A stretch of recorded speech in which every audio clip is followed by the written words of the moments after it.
And I think there's given it's just a matter of time that there will be eventually some such pandemic.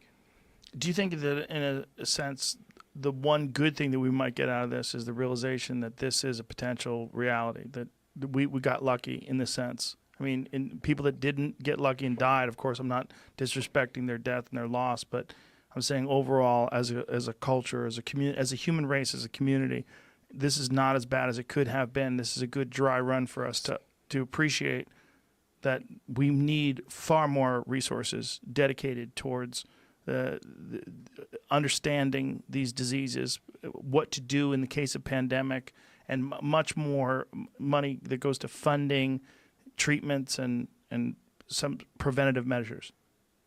Yeah, absolutely. And I think there's a good chance, it's highly likely, I think, coming out of this, that we will develop vaccines that we didn't have before for coronaviruses and other viruses, and possibly cures for these. And our understanding of viruses of this nature has improved dramatically because of the attention that it's received.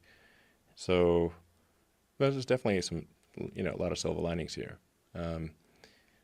And potentially, if we act correctly. Yeah. There's, I think there will be some amount of silver lining here, no matter what. Hopefully, it can be more of a silver lining than less. Yeah. So yeah, this is like kind of like a practice run for something that had a potential that might in the future have a serious, like a really high mortality rate. And we kind of got to go through this without it being something that kills, vast numbers of young, healthy people. Yeah. When you made a series of tweets recently, I don't remember the exact wording, but essentially you were saying "Free America now." Like, let's that is open the exact it back. wording. That is it. Thank you.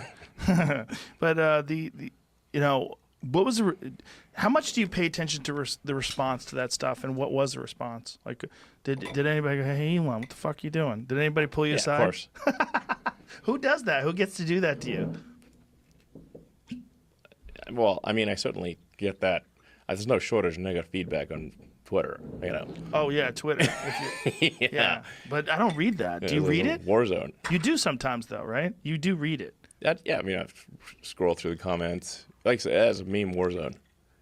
Yeah. I mean, people knife you good on Twitter.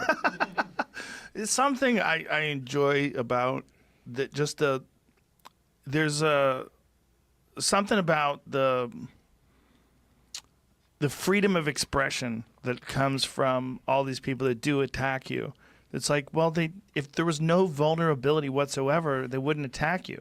And it's like there's something about these millions and millions of perspectives that you have to appreciate, even if it comes your way, even if the shit storm hits you in the face. Sure. You got to appreciate, wow, how amazing is it that all these people do have the ability to express themselves. I mean, you don't necessarily want to be there when the shit hits you.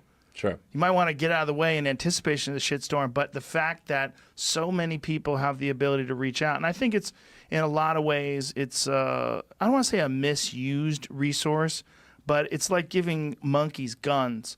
They just start, they start gunning down things that are in front of them without any realization of what they're doing. They have a rock, they see a window, they throw it. Woo!